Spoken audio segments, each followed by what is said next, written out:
ही पहा, ताडदेव AC market येथील जेनप मंजिल इमारत खूप जुनी आहे। या इमारतीमध्ये अनेक प्रकारे अवैधपणे वाढीव बांधकाम केले आहे। ह्या ठिकाणी अनेक वेळा आग लागलेली आहे, दुर्घटना घडलेल्या आहेत, परंतु या ठिकाणी कोणत्याही प्रकारची अद्याप कायमस्वरूपी अशी कारवाई करण्यात आलेली नाही।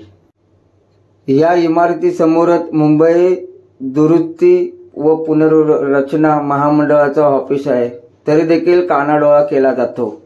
त्याचप्रमाणे ताडदेव पोलीस ठाणे या ठिकाणी देखील या इमारती संदर्भात अनेक तक्रारी करण्यात आलेल्या आहेत। त्याचप्रमाणे मुंबई महानगरपालिका डी विभाग अनेक खात्यामार्फत याच्यावरती अनेक वेळा कारवाई झालेली आहे, तरी कायमस्वरूपी या ठिकाणी कोणताही बंदोबस्त करण्यात आलेला नाही।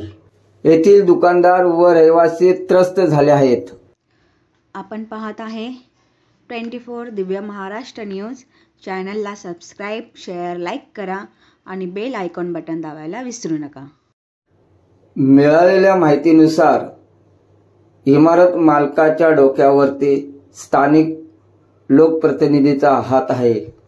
भविष्यात बघूया, मुंबई दुरुस्ती व पुनर्रचना महामंडळ 79A ची नोटीस देऊन या इमारतीला पुनर्विकास करण्याची संधी देत आहे का? त्याचप्रमाणे ताडदेव पोलीस ठाणे व मुंबई महानगरपालिका डी विभाग कोणती कारवाई करणार? या इमारत मालकावरती कारवाई होणार का?